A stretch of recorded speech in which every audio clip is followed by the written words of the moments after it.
Yo ayo, ayo, ayo pasti kita mampu. Dengan si bakul UKM naik kelas. Dengan si bakul koperasi tetap jaya. Pastikan kita memang istimewa.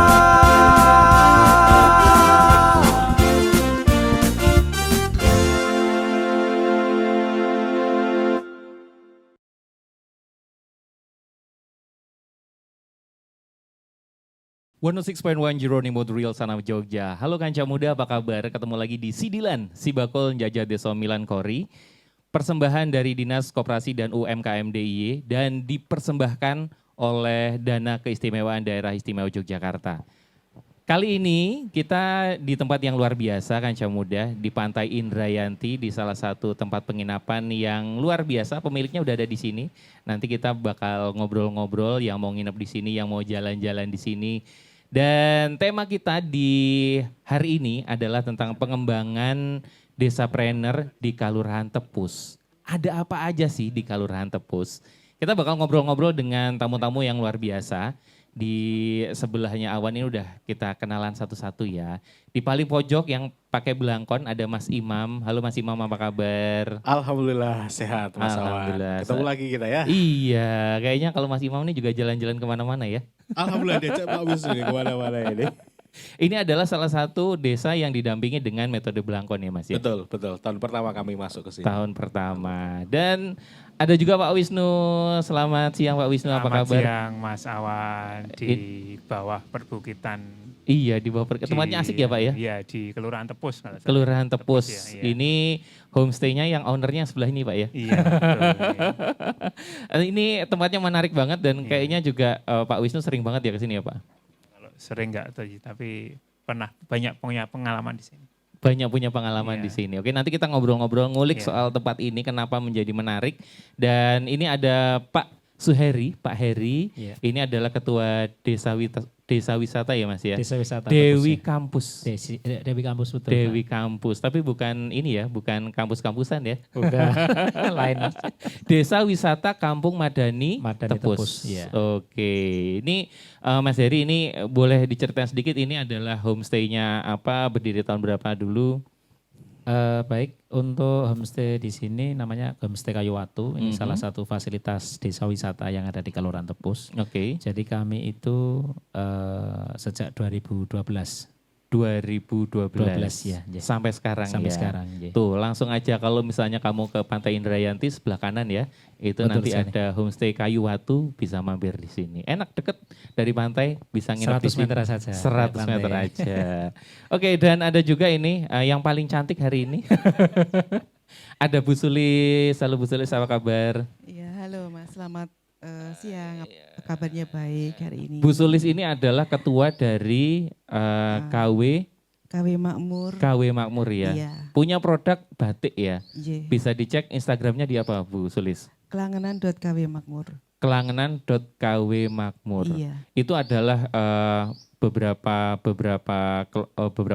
ibu-ibu Iya. yang kemudian membentuk sebuah kelompok dan Nggih. membentuk batik ini, Nje. Iya, betul. Oke, dan sebenarnya kalau ngomongin soal Tepus ini luar biasa Nje, karena Tepus itu salah satu lokasi yang topografinya ya banyak perbukitan, batu kapur, dan kalau pertaniannya juga kayaknya tidak terlalu banyak ya Mas ya, karena topografinya seperti ini ya. Tapi kemarin juga termasuk salah satu desa yang dikunjungi oleh Menteri Pariwisata kita ya, gitu. Dan kalau ngomongin soal Tepus ini, apa sih Mas yang menarik kalau dari Mas Imam ya, setelah setahun mendampingi, ini apa yang menarik di sini? Ya, kalau ngomongin Tepus ini salah satu desa yang cukup yang cukup potensial. Kenapa?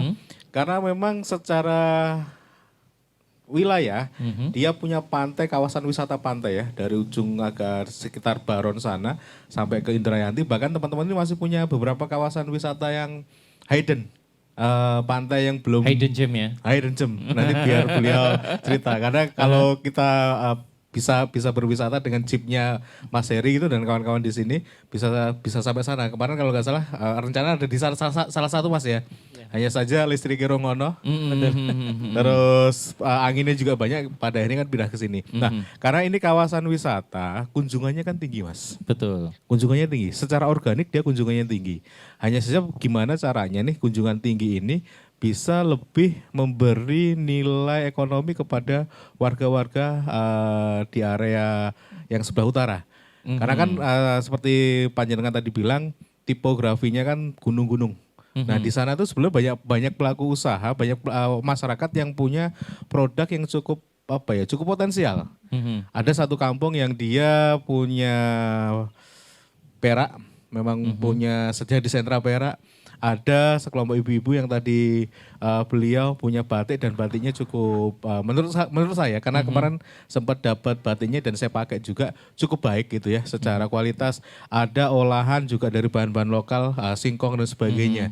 Jadi sebetulnya kalau ngomongin potensi dari produknya cukup banyak. Nah ini pertanyaannya kan seberapa ngefek nih lalu lintas di sini terhadap si produk-produk tadi.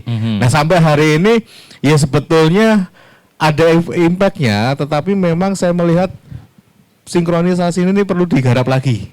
Nah melalui Dewi Kampus ini mulai ada Mas. Karena kawan-kawan hari ini di Dewi Kampus ini pintu gerbangnya lewat mereka, ada kunjungan, tidak hanya sekedar dibawa ke tempat wisata berupa pantai.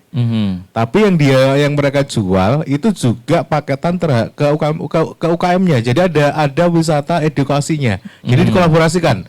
Nanti paketannya misalnya ke pantai yang hidden gem tadi, sebagiannya nanti ke UKM. Di sana diajak untuk ikut workshop dan sebagainya. Ini sudah mulai dijual nih sama kawan-kawan Dewi Kampus ini yang dimotori oleh Mas Heri. Oke, jadi iya kan kalau dilihat itu ada paket belajar perak misalnya, ada dengan olahan singkong dan lain-lain. Ini sudah dimulai dari kapan Mas Heri? Kami itu mulai mengonsep desa wisata ini sejak 2018 sebetulnya. Meskipun kami secara legalitas itu baru 2019-20 mendapatkan SK dari Bupati, namun demikian sebelum itu kami sudah mengonsep desa wisata ini mulai 2018. Dan kami aktif di Pok Darwis, kelompok sadar wisata itu mulai 2011. Udah lama banget 2011 ya. Tapi untuk kaitannya dengan desa wisata itu 2018. Oke, tapi sebenarnya kalau tadi Mas Imam sempat ngomong, seharusnya kan berdampak ya. Semakin banyak kunjungan juga bisa semakin berdampak buat UMKM yang ada di sini. Kalau selama ini gimana Mas? Apa sih kendalanya gitu? Kalau dibilang kami kendala itu sebetulnya banyak. Namun demikian kami mencoba kadang kendala itu kita jadikan sebagai peluang. Contohnya gini. Di kawasan wisata pantai yang ada di Tepus itu ada 12 pantai. 6 diantaranya itu kan sudah bisa diakses kendaraan pribadi sama bis besar-besar itu. Betul. Dan 6 diantaranya itu kendalanya adalah masalah akses. Kenapa tadi saya bilang itu ketika ada kendala kita jadikan sebagai suatu peluang. Kami memanfaatkan komunitas jeep yang ada untuk mendatangi atau menuju ke pantai tersebut. Artinya ketika kami melibatkan mereka, perputaran ekonomi kaitannya dengan komunitas jeep itu jadi bergeliat seperti itu. Benar. Meskipun kendala akses namun demikian masih tetap bisa dijangkau dengan kendaraan jeep. Bisa jadi malah experience sendiri ya. Betul sekali, kayak gitu. Karena ngerasa ini masih benar-benar pantai yang virgin nih gitu. Ya. Itu pertama, itu kedua kalinya kaitannya dengan digital marketing untuk pemasaran kita itu kita terkendala kaitannya dengan jaringan Mas kalau di sini. Mohon maaf. Dari 5 UMKM yang sudah kerjasama dengan desa wisata itu 3 diantaranya itu secara geografis itu kan masuk ke pelosok. Jadi masalah jaringan itu juga menjadi kendala kami juga. Kaitannya dengan misalnya kita harus memasarkan produk kami melewat sosial media itu. Oke, tapi kalau Mas Heri ini kan selain jadi ketua desa wisata juga bergerak di kelurahan dan pasti mengetahui sebenarnya paling banyak UMKM yang bergerak di Kelurahan Tepus itu apa sih Mas? Kalau UMKM yang bergerak di Kelurahan Tepus itu yang unggulan kami selama ini adalah yang pertama kaitannya dengan kerajinan perak dan tembaga. Kami ada sedikitnya 120 pengrajin di sana, tersentral dari 5 padukuhan yang ada. Terus ada juga olahan singkong. Olahan singkong itu berada di sektor utara, yang kebetulan juga kerjasama dengan kami dan juga dari rekan-rekan KW kelompok wanita ini yang dari Padukuhan Gembuk itu. Terus satu lagi kami juga kerjasama dengan sekolah luar biasa yang ada di Kelurahan Tepus. Jadi sekolah luar biasa di sini kami mencoba memasukkan kegiatan mereka dalam kegiatan paket desa wisata itu. Mereka punya kegiatan ekoprint, anyaman keset dan juga berkesenian itu. Oke, itu yang menarik juga kan ini kan daerahnya jauh dari kota Jogja ya. Kota, gitu. Tapi kenapa bisa jadi sentral perak? Itu awalnya gimana itu, Mas? Pada tahun sekitar 97 itu dulu warga kami merantau ke Jogja. Mereka menjadi pengrajin di sana. Oke. Nah, setelah beberapa tahun mereka melirik ataupun punya keterampilan dan melirik untuk bisa mandiri menjadi pengrajin. Dan akhirnya mereka memberanikan diri untuk mencoba menjadi belanja bahan sendiri, dikerjakan sendiri dan distorkan ke kota gede itu. Jadi awal-awalnya itu, Mas. Awalnya mereka tuh dulu tenaga ini, tenaga pengrajin yang ada di kota Jogja itu. Mulai mandiri dan ternyata produk mereka bisa memenuhi standar dan akhirnya mereka bikin ini sendiri di rumahnya itu, warga masyarakat kami itu. Oke, dan sekarang mah jadi 120 pengrajin ya? Sekarang ada 120 pengrajin yang ada di Kelurahan Tepus. Oke, sebenarnya kalau misalnya dilihat Pak Wisnu, ini di Tepus ini kan areanya lumayan jauh ya. Tapi kalau dilihat dari semangatnya ini semangatnya luar biasa nih Pak. Kalau dari dinas sendiri menilai Kelurahan Tepus dan potensinya ini bagaimana Pak? Oke, Mas Awan. Jadi Tepus ini salah satu kelurahan yang ada di pesisir selatan sebenarnya.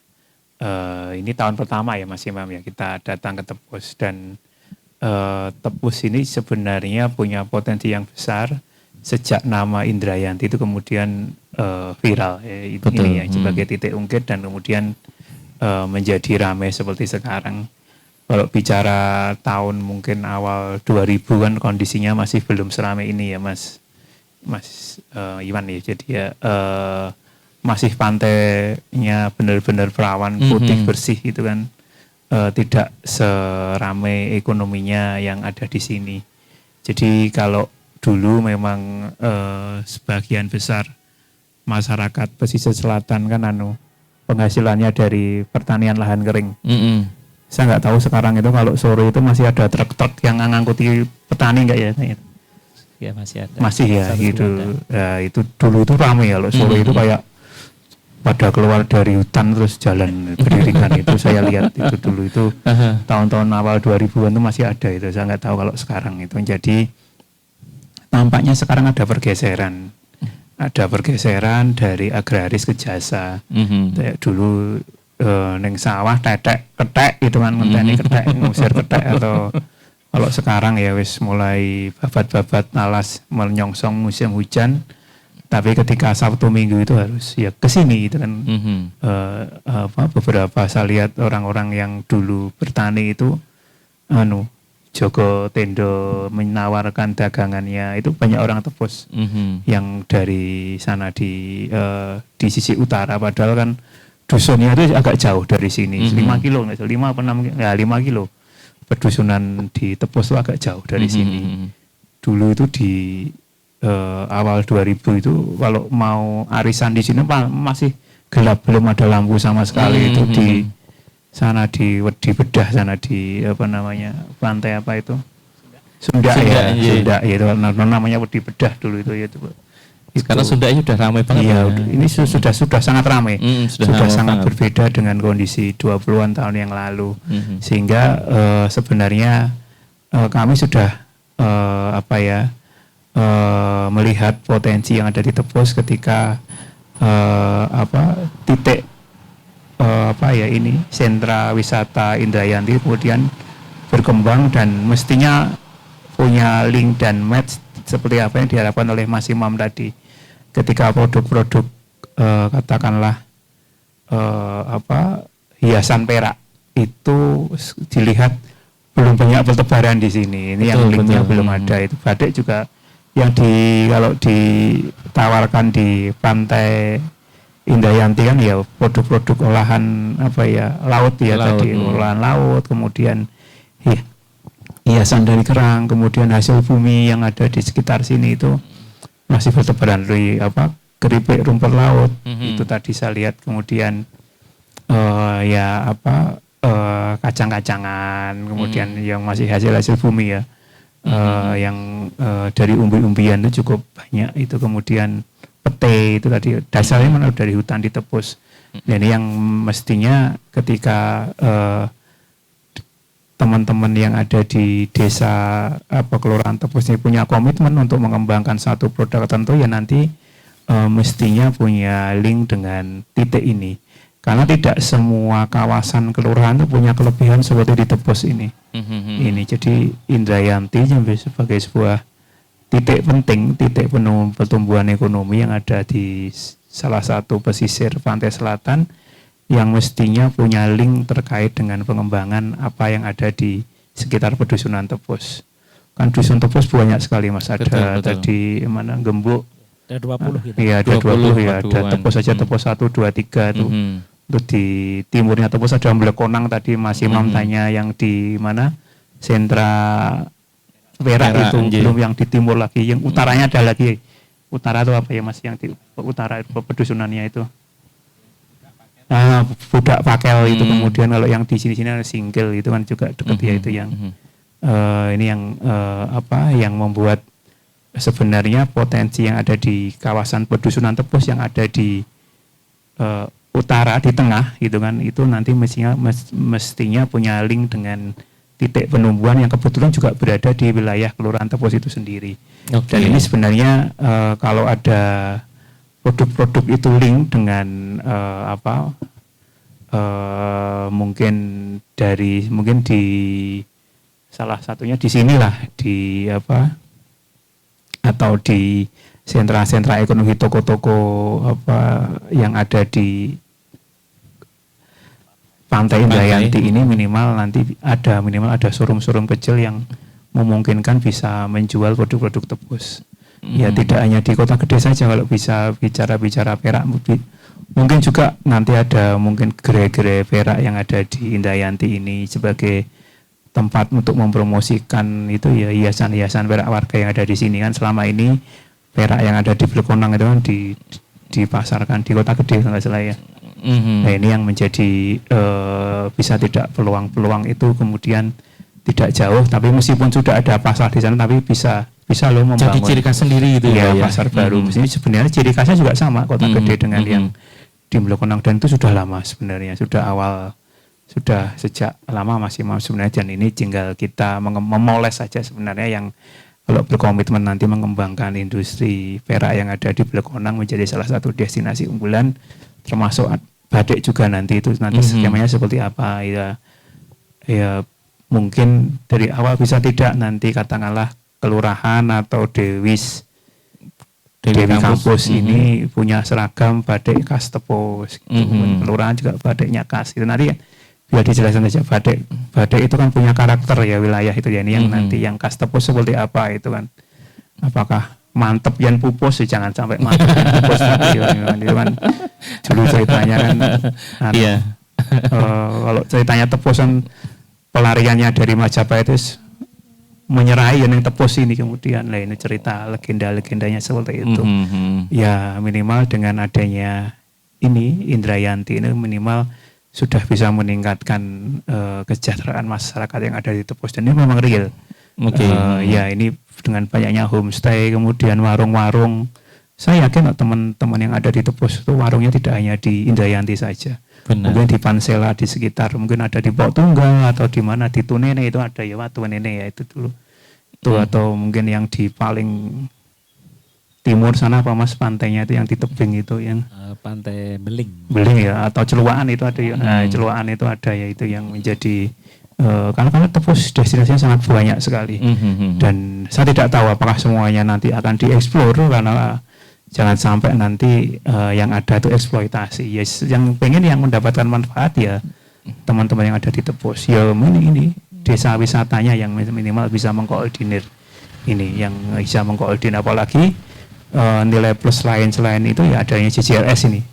CCLS ini akan menimbulkan ekonomi yang akan merubah wajah Pansela mendongkrak banget ya. Mendongkrak. Sekarang aja sudah mulai bermunculan warung-warung di sekitar CCLS. Nanti kalau memang sudah rame, apalagi kalau taunya Jogja Solo atau Jogja Bawen itu jadi, saya kira nanti tiap Sabtu Minggu atau itu Gunung Kidul sudah akan ramai ramai sekali, dan siap tidak itu nanti terkait layanannya ini nanti termasuk layanan jeep ini juga mungkin baru juga ya Mas Iwan ya. Iya, Jeep dulu juga belum terlalu banyak. Ini kan jeepnya kan masih susur pantai, belum susur sentra yang ada di pedusunan yang di atas itu ya. Ini saya tidak tahu apakah itu menarik tidak nanti dikemas ketika sentra ke sentra di Perak, di Melekona, lokasi-lokasi ya itu ya, yang untuk batik sini sana juga cukup lumayan itu nanti kalau di sana ada katakanlah kalau masuk ke sentra Melekona ada tampilan keseniannya, itu nanti akan cukup bagus dan punya nilai tambah nanti. Dan makanya pemerintah daerah ketika melihat ini sebagai salah satu potensi ya menentukan kita gandeng Mas Imam itu untuk kemudian membina Desa Tepus menjadi salah satu desa planner, untuk kemudian potensi-potensi yang ada di pedusunan Tepus itu kemudian dikembangkan link dengan kawasan selatan. Jadi planner tidak berdiri sendiri, tapi dia punya link dengan kawasan wisatanya, dengan spirit budayanya, kemudian ada aspek pemberdayaan perempuannya kalau nanti memungkinkan saling berkolaborasi antar pilar-pilar desa mandiri budaya ini, dan kemudian kita akan menentukan sebenarnya warga ini apa yang diperlukan paling inti, dan dukungan kelurahan, warga, kemudian komunitas, kelompok-kelompok ekonomi yang ada di Tepus ini menjadi kunci tentang keberlanjutan desa planner. Oke, menarik ya. Nah Mas, ini kan berarti sebenarnya kalau seperti tadi Pak Wisnu bilang, ini nih Desa Tepus ini udah punya sesuatu yang spesial, udah punya daya ungkit sendiri. Tinggal bagaimana akhirnya kita memaksimalkan si daya ungkit ini gitu. Kalau rencananya Mas Imam sendiri ini gimana nih Mas? Nanti di pendampingan tahun kedua ini seperti apa? Apa yang mau lebih ditonjolkan? Apa yang step apa yang mau dilakukan di Desa Tepus ini? Oke, sebelum tahun kedua mungkin tahun ini dulu ya. Oke, siap. Tahun ini kami lebih banyak fokus di penguatan produknya memang, karena memang dari awal diskusinya dengan Pak Lurah, dengan kawan-kawan di desa, pengennya ini DW Kampus ini juga mitranya semakin banyak. Tidak ya, kalau hari ini kan sekitar 5 Mas ya, sekitar 5. Pengennya ini tambahan-tambahan amunisi untuk dijadikan tempat kunjungannya. Karena tidak menutup kemungkinan sampai hari ini pun teman-teman di DW Kampus ini sudah mengelola sekitar 1.000 kunjungan. Artinya kalau per orangnya ditarif sekitar 105 ribuan gitu kan, sudah berapa duit yang mereka kelola. Itu ketika mereka datang ke sini disambut di kelurahan. Belum lagi kalau mereka nanti bisa ikut paket keliling ke beberapa tempatnya. Datang aja sebagai wisatawan sebagai tamu kunjungan ke desa itu pun kawan-kawan juga sudah mengkolaborasikan. Selalu ada kawan-kawan UKM yang gelar lapak di situ. Jadi artinya tidak hanya sekedar ngeluarin paketannya, tetapi juga bisa belanja dari produk-produknya UMKM-nya. Nah, kita di tahun pertama lebih ke penguatan produknya. Harapan kami memang nanti dari 1-2 atau kawan-kawan yang kemarin gabung di pelatihannya Brander itu muncul sebagai yang nanti digandeng sama kawan-kawan di Dewi Wisata untuk menjadi salah satu destinasi yang digunakan.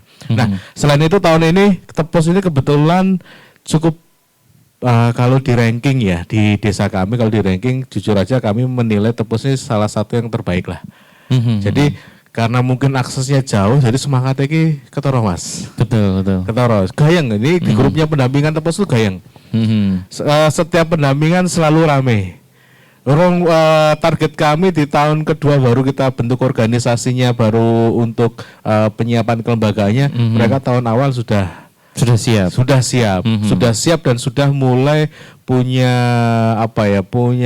kalau program kerja sih belum, tetapi setidaknya sudah mulai gayung bersambutnya sudah mulai kelihatan gitu loh, dari pembentukan kepengurusan, terus dari mulai spiritnya mereka untuk ya setiap ada event piye carane iso ikut gitu ya. Setiap ada pameran piye carane iso muncul, setiap ada tamu piye carane mengkoordinir kawan-kawannya untuk bareng buka lapak dan sebagainya.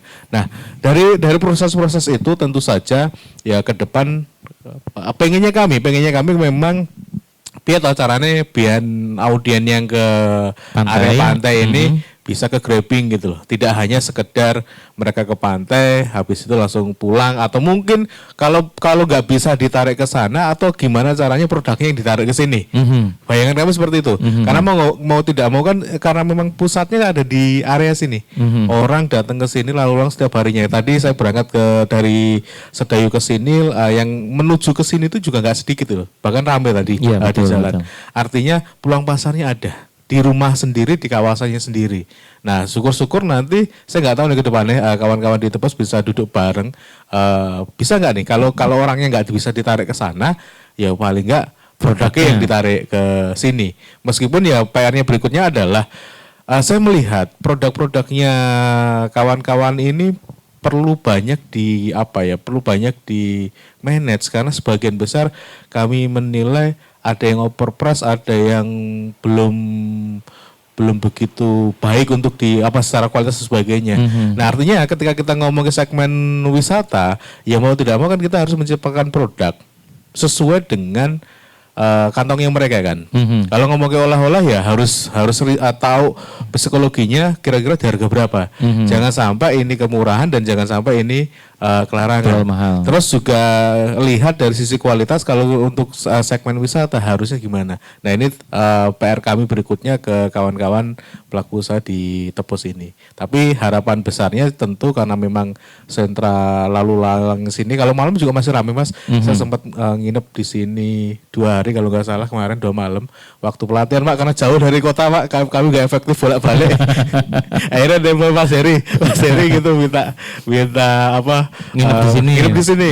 Kalau malam juga asik ini ya, ambience-nya sini buat nongkrong, buat ini. Cuma memang tidak seramai siang memang. Jam-jam 6, jam setengah 7 itu mereka sudah mulai pada turun. Yang tersisa yang baru beberapa yang nginep di sini. Tapi overall suasananya menarik. Nah, harapannya ya piye nek ora produke, nek ora wisatane ke sana, ya produknya ke sini. Tapi nggak tahu nanti Mas Heri dan Ibu bisa cerita apakah sudah dijalankan yang produknya di sini itu seperti apa. Tapi kalau orangnya ke sana kan sudah dikerjain sama teman-teman Dewi kampus nih dengan menjual paketan itu. Nah, yang produknya yang ke sini saya belum begitu tahu nih. Nanti boleh teman-teman juga kalau ada info bisa di ini kan. Benar-benar. Tapi kalau misalnya kan dari Kami Makmur sendiri kan udah cukup lama ya bergerak. Dulu awalnya apakah langsung batik, apa produk yang lain dulu? Iya, ketika sebetulnya kami menangkap peluang pariwisata juga ya. Waktu itu di tahun 2018 itu sudah up ya, kita sudah mulai banyak, sudah mulai ramai, dan kita pengennya tidak hanya jadi penonton sebetulnya. Iya, betul. Kita pengen ikut di dalamnya. Kita jadi harapan kita itu yang merasakan dampaknya itu bukan hanya yang di pantai, tapi kita juga merasakan. Nah, waktu itu kita juga sebetulnya sudah sepakat untuk gimana kalau kita membuat batik walaupun kita tidak ada basic sama sekali. Karena di kawasan pantai ini kan memang belum ada. Ya, kita ambil peluang itu walaupun mungkin segmentif ya kalau batik itu, tapi kita ingin mempunyai di Tepos ini juga ada batik yang walaupun historinya tidak ada, tapi kita ingin mengadakannya gitu. Terus tapi kita tidak bisa langsung membuat atau belajar itu karena ternyata banyak kendala. Nah, awalnya kita membuka pasar kuliner kecil-kecilan di Gembok itu, jadi kita setiap Sabtu Minggu itu kita sama teman-teman itu berjualan di pinggir jalan gitu. Kita jual makanan khas kita gitu. Apa itu? Ya seperti kayak sayur lombok, kemudian ya, ada oke. apem, apem itu kan juga ciri khas kita. Kemudian ada kayak puli tempe seperti itu. Ya itu kita jual setiap hari Sabtu Minggu dan sebetulnya responnya positif sih. Kemudian dari situ kan kita sambil mengumpulkan sedikit dari hasil itu untuk kita simpan, dan kemudian baru di tahun 2020 kita mendapat kesempatan untuk mendapat pendampingan. Jadi kita difasilitasi untuk belajar membatik. Oke, Itu dan ini ciri khasnya kayaknya memang pantai banget ya kalau Iya. misalnya di Iya. batik Kelangenan ini ya. Betul, karena kita kawasan pantai, kita mengangkat dari biota laut dan kita ada motif khas kita itu namanya motif Cipto Samudro. Itu sudah kita patenkan hari ini. Oke, motif Iya. Cipto Samudra itu apa aja itu motifnya? Itu ada ikan, ada lobster sama kepiting. Oke, Iya. memang dibuat ciri khasnya pantai Betul. pantai di Tepus nih ini gitu ya. Iya, betul. Dan selama ini gimana? Apakah kemudian untuk market segmennya kemudian sudah kita ditaruh di sini atau malah ke luar kota? Kalau yang di daerah pantai kita belum. Hanya kemarin kita karena ada pembukaan HH itu kita tetap titip di situ di Stone Valley itu. Kemudian kita pasarnya yang pertama memang karena kita kerjasama dengan desa wisata, setiap kali kunjungan ke tempat kita selain kita bisa berwisata edukasi, kita juga menjual produk kita di tempat geria kita atau omah batik kita itu. Tapi kita juga lewat sosmed. Kemudian teman-teman yang ada di perantauan itu juga sangat membantu kita untuk pemasaran. Oke. Iya. Tapi kendalanya apa sih Bu Sulis? Kenapa akhirnya produk-produknya malah dilemparnya keluar, nggak ke tempat yang memang lebih dekat, juga pengunjungnya juga banyak gitu. Kendalanya di mana sebenarnya? Ya mungkin karena kita masih bisa dibilang kita masih bayi ya Mas. Kita masih bayi baru lahir dan mungkin untuk sisi permodalan juga kita belum mumpuni. Kalau misalnya kita harus titip ke tempat-tempat itu kita memang belum bisa gitu. Oke, Iya. jadi lebih ke terkendala karena sistemnya konsinyasi dan Iya lain-lain itu betul, jadi kan harus butuh waktu lama untuk terjualnya biasanya seperti itu kan. Oke. Iya. Oke. Dan ini gimana Mas Imam nih ngelihat ternyata kendalanya itu gitu. Ya, kalau ngomongin produk harus ke sini sebetulnya caranya kalau kita ngomong cara ya sebenarnya banyak, tidak harus membuat sendiri sebetulnya. Karena di beberapa tempat ketika membuat sendiri itu PR berikutnya adalah tata kelola. Itu nggak bisa dipungkiri karena di beberapa desa yang dia buat showroom sendiri, bangun aset dan sebagainya, PR berikutnya adalah tata kelola. Kalau pendampingannya nggak kenceng, ya banyak kasus baru dibangun nganggur gitu kan. Nah, tidak harus bangun. Terus apa yang bisa dikerjakan? Sebenarnya kalau ngomongin daerah sini kan banyak tempat yang ada rumah makan, ada homestay dan sebagainya. Bisa modal dengan titip jual. Hanya saja memang balik lagi modal kan larinya. Ketika ini kendalanya ada di modal, sebetulnya kawan-kawan di Tepus ini cukup kreatif kok. Kenapa? BUMDesnya itu iso di-push, Mas.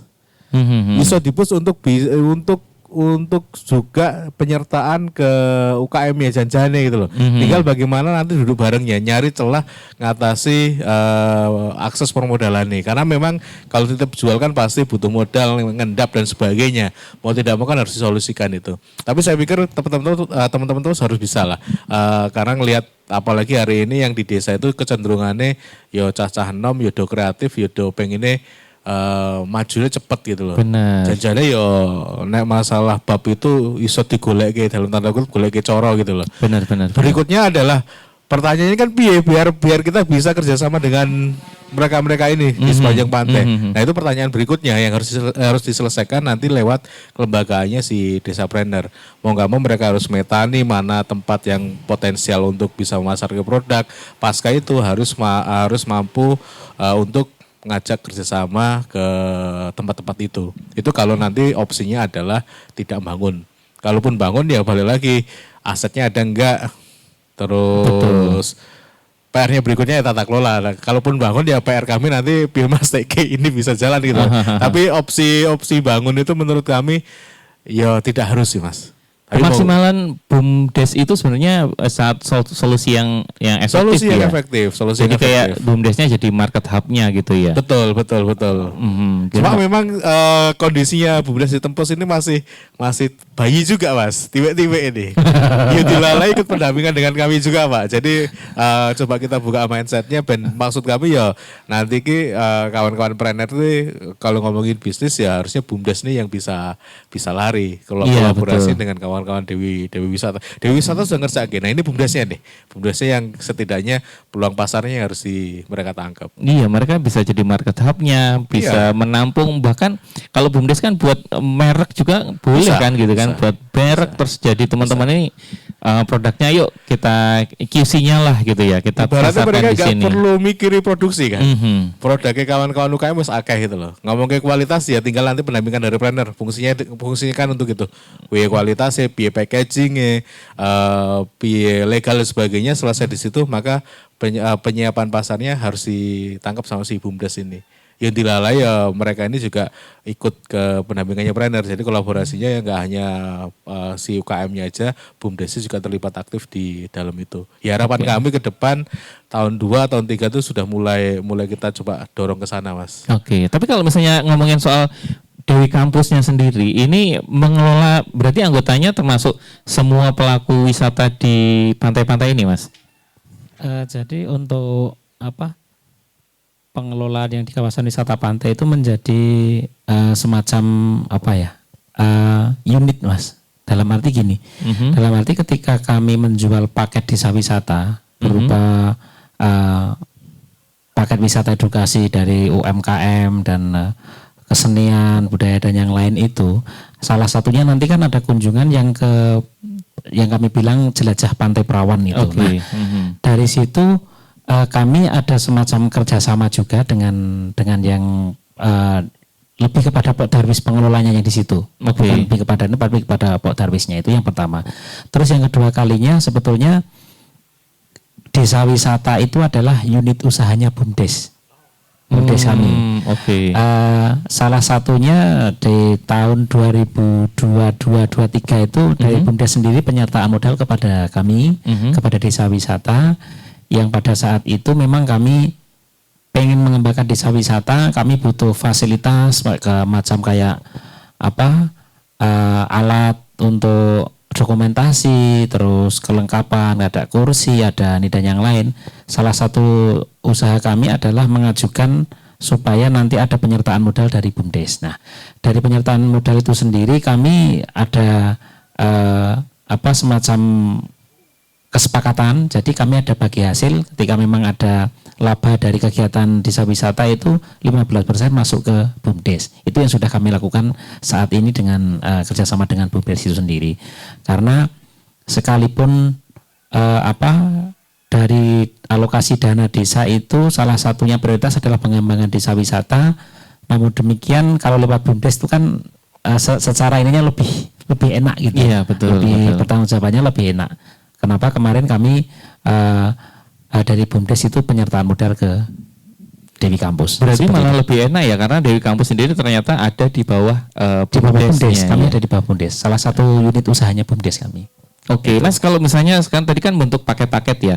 Padahal kan sekarang banyak orang yang berkunjung ke Indrayanti misalnya, ke pantai-pantai ini karena tahu pantainya. Mereka belum tahu paket-paketnya. Oh, ternyata ada paket-paket seperti ini toh gitu.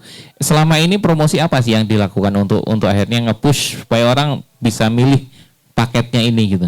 Kami yang pernah sudah kami lakukan adalah melakukan farm tour, Mas. Kami mengundang dari pelaku ini travel agent itu kita undang beberapa travel agent ada di Jawa Tengah, dari Jawa Timur, Jawa Barat, Jakarta juga kita undang ke sini lewat komunitas itu untuk mencoba paket kami. Nah di situ kami berikan kegiatan ataupun paket kami secara free. Harapan kami ketika mereka datang ke sini melihat paket kami itu akan ditawarkan ke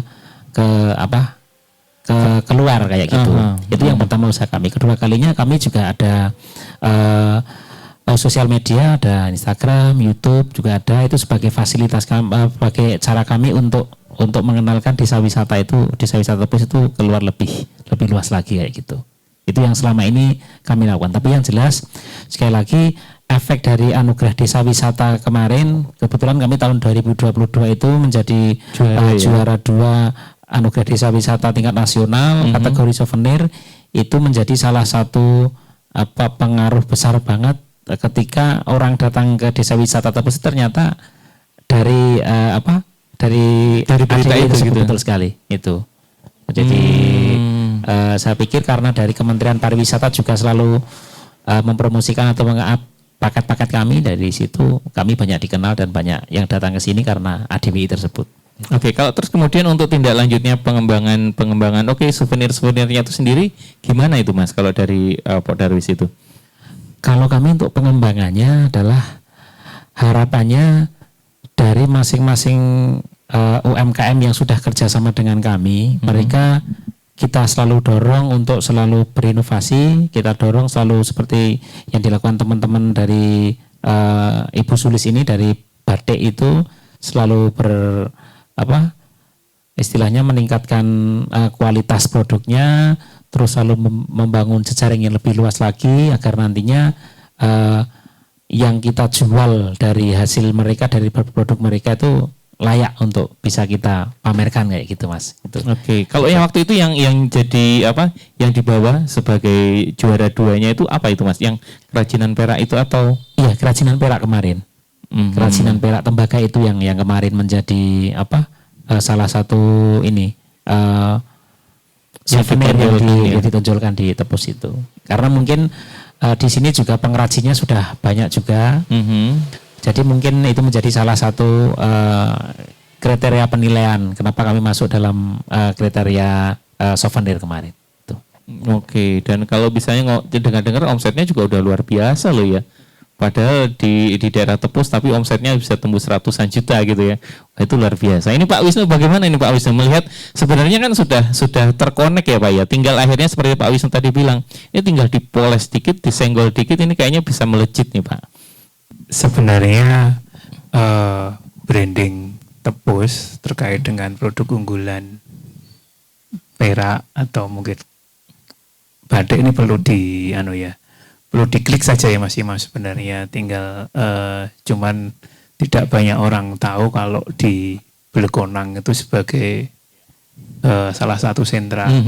Di sana juga ada perajinnya, produksinya juga di sana, hanya saja menjualnya yang dan terakhir ini Pak Heri produk perak ini menjadi salah satu yang kemudian menjadikan desa wisata ini juara. Betul ya Pak Heri ya. Jadi sebenarnya tinggal memoles bagaimana kemudian sentra unggulan perak yang ada di Blegonang, salah satu dusun yang ada di Tepus ini kemudian bisa lebih muncul lagi sebagai bagian dari branding Tepus selain Pantai Indrayanti.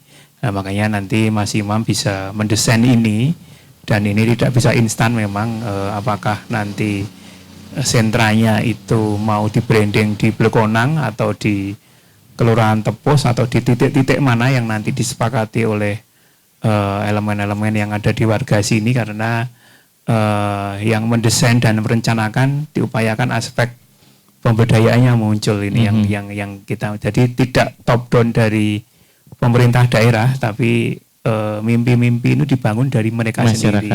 Artinya kalau kita konsep planner ini kan pengen menumbuhkan spirit wirausaha. Jadi spirit entrepreneur ini biar muncul ketika masyarakat punya kesadaran yang tinggi untuk membangun wilayahnya, pengen menumbuhkan daerahnya, pengen mensejahterakan dirinya sendiri, pengen mengangkat harkat dirinya, membangun mimpi-mimpi yang kemudian dibangun bagaimana biar desaku lebih baik, lebih maju nih apa. Nah, kita tinggal memfasilitasi saja nanti, kemudian mempertemukan dengan potensi-potensi mitra yang ada yang mungkin dibutuhkan dari teman-teman Kelurahan Tepus seperti apa, dan itu akan kita cukupi sebenarnya. Kalau nanti seumpama nanti komit pengen mengembangkan Blegonang tadi Mas Imam pasti akan bisiki ke saya, Pak ini Tepus mungkin kita support, kita berikan gimmick-gimmick untuk kemudian katakanlah membuat gelar perak atau mungkin gelar seni, mungkin momennya dipaskan dengan pas ada bersih desa atau bersih dusun, karena di Tepos kan bersih dusunnya sendiri-sendiri kan nggak jelas. Nah ini kan yang ya tinggal nanti disepakati saja nanti kita mau menggunakan momen apa atau menggunakan momen hari ulang tahun Kelurahan Tepos yang memungkinkan itu nanti ada sebuah momentum yang kalau memang ini semuanya yang tadi disyaratkan Mas Imam itu sudah terpenuhi, ya coba kita kenalkan, kita branding dengan menggunakan katakanlah apa, nanti destinasi kunjungan jeepnya tidak hanya ke pantai-pantai yang masih perawan, tapi juga ke sentra-sentra industri kecil yang ada di Tepos, sehingga ekonomi yang muncul tidak hanya terpusat di pesisir selatan, tapi juga di wilayah pedusunan. Ini menjadi sebuah strategi. Tapi kembali lagi nanti ini harus muncul, inisiatif ini juga harus dimunculkan dari kelompok-kelompok yang ada di dalam masyarakat. Karena akhirnya biar bisa berjalan ya, iya, ya. Kalau misalnya yang punya ide itu hanya Mas Imam tapi tidak bersambut gayung itu akan susah. Kalau yang punya ide hanya saya tapi Pak Lurahnya tidak mensupport, iya, agak berat. Kalau Mas Heri tidak mendukung, lah ini yang nanti intinya elemen-elemen yang ada di Kelurahan Tepos ini harus bisa punya spirit untuk maju dan tumbuh, dan yang penting kolaborasi, karena sekarang yang wilayah yang pantainya berkembang tidak hanya Indrayanti, di sisi barat dan timur Indrayanti juga sama-sama berbenah semua. Betul. Ini kalau di sini tidak ada inovasi yang sedikit beda dengan yang di kawasan barat atau timur, nanti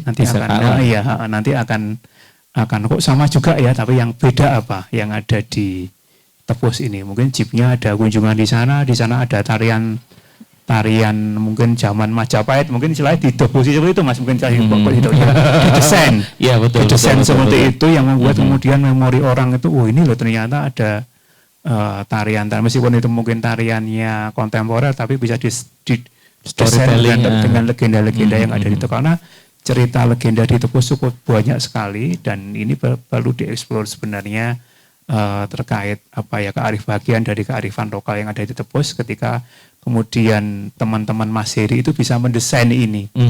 Dan itu kan bisa ada papan nama, mungkin histori legenda Tepos di Indrayanti ini ditulis di mana, sehingga orang itu kemudian penasaran, oh ternyata di pedusunan ABC ini punya legenda apa. Betul. Itu kan ada di legenda ini cukup tersebar di masing-masing pedusunan Tepos. Itu saya kira itu Storytelling itu menjadi sangat perlu ya. Dulu itu tahu saya di Tepos banyak telaga ya, saya nggak tahu telaga Telempek apa itu masih ada nggak itu ya.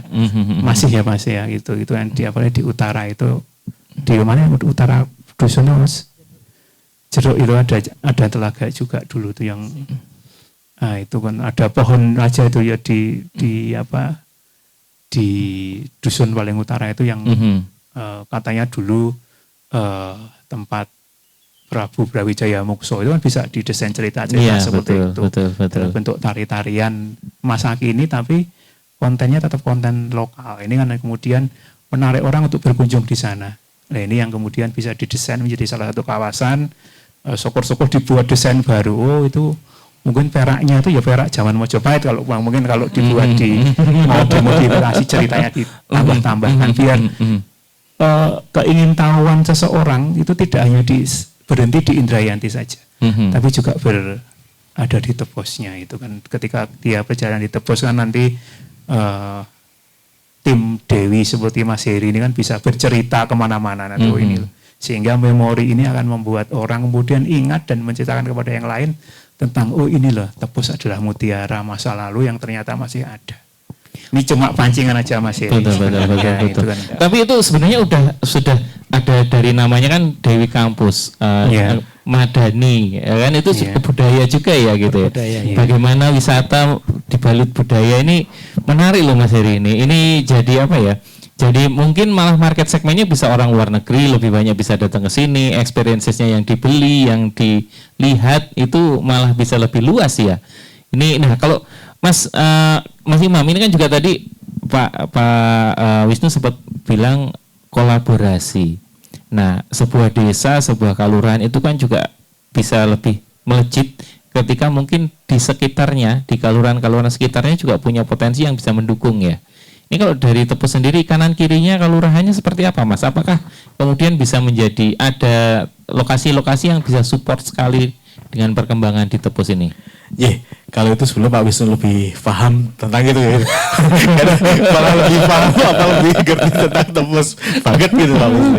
Tapi setidaknya gini Mas, kalau ngomongin itu memang beberapa kawan-kawan yang dari Brandnet dari Dewi Kampus juga sudah mulai komunikasi dengan desa-desa di samping kanan kiri, karena untuk kembangin tadi yang layak untuk jadi tempat kunjungan dan sebagainya, ya kalau di internal Tepus belum cukup ya setidaknya bisa gandeng di kawasan desa di sekitarnya. Kalau nggak salah kemarin sempat diskusi dengan kawan-kawan dari Kemiri juga ya, kalau nggak salah. Karena di sana ada sentra, bukan sentra ya, ada pusat pengembangan salah satunya mokafnya. Nah, siapa tahu nanti dengan pola-pola seperti itu bisa dikolaborasikan. Tapi setidaknya apa yang sudah dikerjakan oleh kawan-kawan Tepus ini sudah mulai mewujud ya, sudah mulai kelihatan on the track. Nah, yang perlu digeret lagi, saya cuma ide sekilas saja, tapi seharusnya ide ini nanti bisa digodok sama kawan-kawan di Tepus. Saya belum melihat, kalau setiap ke Indrayanti ini belum melihat sebuah tempat atau apapun yang memasarkan si Dewi Kampus itu sendiri gitu loh. Siapa tahu nanti orang datang ke sini nih, wah apa gitu ya. Terus dari orang datang ke sini malah justru ngambil paketan yang ke arah sana misalnya. Jadi pintu masuknya di sini, terus nanti orang mau lihat pantai yang hidden dan sebagainya, malah bisa jadi transaksinya lewat sini gitu. Siapa tahu seperti itu. Nah, kami belum melihat itu. Tapi nggak tahu Mas Heri mungkin sudah mengerjakan itu atau belum, karena hari ini lebih banyak kan ke kunjungan ya, yang baru ditangani. Tapi memang wisatawan yang pada akhirnya langsung datang ke sini ini belum ke treatment, padahal potensinya banyak. Pantai hiddennya masih ada 6, terus kolaborasi dengan eduwisatanya ada, tadi dibumbui cerita dengan Majapahit, Perak, Majapahit, kesenian juga ada. Harusnya bisa, menurut saya hemat saya sangat bisa wisatawan yang datang ke sini untuk bisa ditarik ke sana. Cuma kan hari ini mereka yang datang ke sini kan nggak pernah tahu nih. Iya, Tepus ki duwe apa loh selain Indrayanti ini. Jadi mungkin cerita itu ya betul, gitu. Betul. Siapa tahu ke depan karena toh juga Mas Heri hari ini dan kawan-kawan punya kawasan homestay ini gitu. Mungkin di depan sana jadi salah satu semacam kantor bersama untuk bisa narik orang ke wisata ke Tepus secara menyeluruhnya yang di luar area sini gitu. Mungkin seperti itu. Tapi itu ide yang bisa digodok berikutnya ya. Tapi setidaknya kenapa nggak dikelola gitu? Kenapa tidak dimanfaatkan audien yang memang banyak ke sini untuk bisa juga ditarik ke sana? Karena menurut kami cukup bisa dijual kok. Cukup bisa dijual dengan peraknya, dengan batiknya, dengan ketelanya, dengan cerita-cerita budayanya tadi, sangat mungkin untuk dijual. Memang tidak semua wisatawan akan suka, tetapi setidaknya adalah orang-orang yang memang interest dengan wisata-wisata model seperti itu. Apalagi bumbunya satu lagi, pantai yang belum terjamah gitu ya, pantai yang masih perawan gitu kan. Ya mungkin akan sangat menarik gitu Mas. Oke. Mas, kalau ini Mas Heri melihat ada beberapa ide di luar biasa dan tantangan-tantangan ya dari Pak Wisnu, dari Mas Imam. Ini kalau dari Dewi Kampus sendiri sebenarnya masyarakat sudah memaksimalkan belum sih potensi-potensi cerita budaya, atau mungkin sudah kepikiran, sudah ada langkah-langkah yang dilakukan? Kalau saat ini sebenarnya kita sedang menuju ke arah itu. Kebetulan untuk Tepus sendiri sekarang masuk dalam desa rintisan budaya. Artinya sekarang itu kami sedang menggali potensi kebudayaan yang memang bisa kami angkat dan itu kami kolaborasikan dalam satu paket desa wisata tersebut. Salah satunya kemarin itu kami di tahun ini itu mengangkat beberapa potensi, diantaranya yang pertama kaitannya dengan wisata budaya itu kami membuat disampaikan tadi bahasanya harus ada storytelling di petilasan-petilasan, karena di Tepus itu banyak sekali petilasan yang selama ini memang warga masyarakat itu meyakini, namun demikian kaitannya dengan informasi dan yang lain kita kan terbatas. Nah saat ini kita sedang kerjasama dengan STP AMTA untuk membuat storytelling itu dan kita pasang di masing-masing petilasan. Itu yang pertama. Kedua kalinya yang sedang kami kembangkan adalah pengelolaan sampah. Kebetulan di salah satu padukuhan Pak, di Padukuhan Pacungan itu mendapatkan gedung dari DLH kaitannya dengan bank sampah itu. Namun demikian baru tahun ini bisa kita operasikan, harapannya itu juga menjadi salah satu paket wisata kami. Ketiga kalinya kami menghidupkan kesenian ogling, kalau mungkin Berswa itu kesenian ogling yang mungkin udah 20-an tahun itu sudah nggak pernah aktif lagi, sekarang sudah mulai diaktifkan dan tanggal 14 besok kita akan launching kaitannya kegiatan tersebut. Apa itu kesenian ogling itu? Kesenian ogling itu wayang orang Mas, jadi kayak masa ketoprak tapi memakai atribut wayang orang itu. Itu, nah itu salah satu usaha kami untuk menggali potensi-potensi yang mungkin bisa kita jadikan sebagai tambahan paket di desa wisata kami. Terus kedua kalinya tadi disampaikan Pak Wisnu, sebetulnya selama ini sudah kami lakukan Pak, kaitannya dengan kami itu paket desa wisata kami setelah kami terima tamu itu misalnya di balik kelurahan, di situ kita suguhi tarian sama welcome drink berupa makanan khas Tepus, lalu kita ajak ke beberapa UMKM itu memang menggunakan kendaraan jeep tersebut Pak. Terus makan siangnya kita konsep di salah satu rumah budaya yang di situ ada karawitannya. Jadi kita makan siang sambil menikmati karawitan itu. Habis itu baru kita yang namanya jajah deso. Jajah deso di sini adalah kita pengunjung kita ajak naik jeep berkeliling di kampung itu melihat aktivitas warga masyarakat di situ secara langsung. Jadi kalau orang Tepus itu kalau siang kegiatannya apa saja, kita melihat kegiatan tersebut kita sebut sebagai jajah deso itu. Nah terakhir memang kegiatan kami biar menarik, bukan cuma mengunjungi UMKM saja. Itu nanti kita ajak salah satunya adalah jelajah Pantai Perawan. Jelajah Pantai Perawan adalah mengunjungi pantai-pantai yang di situ memang belum bisa diakses dengan kendaraan umum. Nah, ada 2 pantai yang di situ kita jadikan sebagai tempat konservasi penyu, Pak. Jadi ada 2 pantai yang di Pantai Celuan sama di Watu Nene itu salah satu tempat konservasi penyu. Kenapa kami mengangkat sana untuk menjadi tempat konservasi? Karena konsep desa wisata memang harus ada pelestarian alam. Nah, salah satunya adalah kami membuat salah satu pantai itu yang memang dari dulu itu tempat mendarat penyu untuk bertelur di situ. Dan itu tempatnya masih sangat alami, belum ramai pengunjung, masalah cahayanya masih sangat minim sekali. Jadi dalam sekitar bulan April itu penyu akan mendarat dan akan bertelur di situ. Konsepan konservasi kami adalah cuma menyadarkan warga masyarakat ketika memang ada nanti penyu yang mendarat itu supaya itu tidak diganggu kan gitu. Untuk bisa diganggu, untuk bisa istilahnya biar mereka bisa bertelur seperti biasanya. Kalau dulu kan sebelum banyak pengunjung kan masih bebas ini, namun demikian sekarang tetap ada tempat khusus yang itu memang nggak boleh untuk kita jangkau biar ketika penyu itu mendarat untuk bertelur tidak merasa terganggu seperti itu. Oke, akhirnya tadi jangan sampai dieksploitasi terlalu berlebihan. Betul ya, tetap harus bisa selaras bersanding gitu. Dan ini sebenarnya ini sudah on the track ya Pak Wisnu ya. Dan ini pengen tahu nih sebelumnya dari Bu Suli sendiri. Ini kan ada pendampingan nanti selama 3 tahun. Dari Desapreneur sudah jalan setahun ya. Iya, ini harapan kalau dari teman-teman UMKM sendiri, apa sih harapannya ketika didampingi oleh pendamping-pendamping dari dinas ini, apa yang diharapkan itu? Iya, sebetulnya dari ketika awal itu memang kita tidak tahu, maksudnya belum tahu ternyata di Tepus itu ada beberapa yang UMKM atau beberapa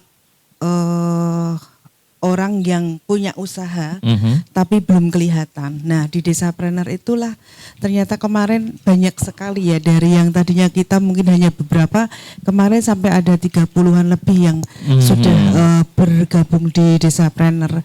Dan harapan kami dengan bermunculannya UMKM atau pelaku usaha di pariwisata ini, kita bisa bersama-sama tidak hanya bekerja kita tidak harus keluar dari Tepus, tapi kita bisa bekerja di sini, berusaha di sini, kemudian mendapatkan penghasilan dari sini, memajukan desa Tepus bersama-sama, dan pada akhirnya kita bisa perputaran ekonomi di Tepus itu lebih semakin maju lagi gitu, dan akan berdampak ke UMKM yang ada. Oke, jadi ternyata Desapreneur ini jadi salah satu perekat nih. Selama ini belum Iya, ada, ternyata ketika ada Desapreneur, oh ternyata banyak potensinya ya. Betul sekali. Dan mereka ini gaya nggak mas? Saya tuh salah satu yang paling aktif di pendampingan kami yang desa baru ya, itu sini. Oke. Setiap pertemuan tuh juga selalu banyak gitu loh.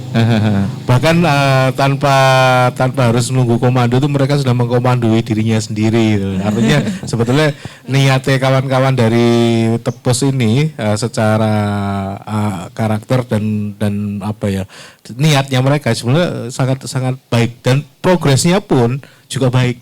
Artinya progresnya ya dari sisi pengembangan usahanya mereka, legalnya, packagingnya, produk-produknya, terus juga kelembagaannya. Tepus itu cenderung jalan lebih cepat dibandingkan beberapa desa yang kami dampingi yang di sama-sama yang di tahun pertama. Ya ada kecenderungannya desa kami yang tahun-tahun pertama ini cenderung baik-baik semuanya. Tapi Tepus ada di salah satu yang atas lah. Oke, komitmen konsisten itu yang menjadi penting. Betul. Closing statement Pak Wisnu untuk Tepus. Ya, jadi kalau dulu ceritanya Mbah Lurah yang lama itu Tepus mantep yang pupus. Mantep yang pupus. Tapi sekarang enggak lagi. Jangan gitu ya Pak. Jadi Tepus adalah tempat untuk memupuk harapan. Jadi mantep untuk memupuk mimpi-mimpi masa depan. Ini untuk siapa ya? Untuk warga Tepus sendiri. Ini yang mestinya nanti dengan adanya pendekatan trainer, warga Tepus bisa berdaulat, bisa tahan, bisa mandiri. Oke. Ini yang pengennya. Terima kasih Pak, dan ini mudah-mudahan teman-teman dari Tepus menjawab tantangan ini dengan semangat-semangatnya ya, menjadi memanfaatkan momentum ini untuk menjadi melenting lebih tinggi lagi. Siap. Terima kasih sekali lagi Mas Imam, terima kasih Pak Wisnu, Mas Heri, Bu Sulis, terima kasih banyak. Dan nggak kerasa udah 1 jam kita ngobrol-ngobrol di Sidilan, Sibakul Njajah Desa Milankori, sekarang di Watu Kayu Kanca Muda. Yang mau main ke sini datang aja langsung ke sini. Dan besok kita akan jalan-jalan lagi, dodok kori dari daerah-daerah yang lain yang pastinya juga menarik-menarik ya Pak ya. Nah, seperti apa tetap pokoknya kamu dengerin Sidilan ya. Awan Narendra pamit dan terima kasih sekali lagi untuk Dinas Koperasi dan UMKM Daerah Istimewa Yogyakarta dan pastinya Dana Keistimewaan Daerah Istimewa Yogyakarta. Awan sign out, love Jogja and you. Bye-bye. Yo ayo pasti kita mampu dengan si bakul UKM naik kelas, dengan si bakul Koperasi Tetap Jaya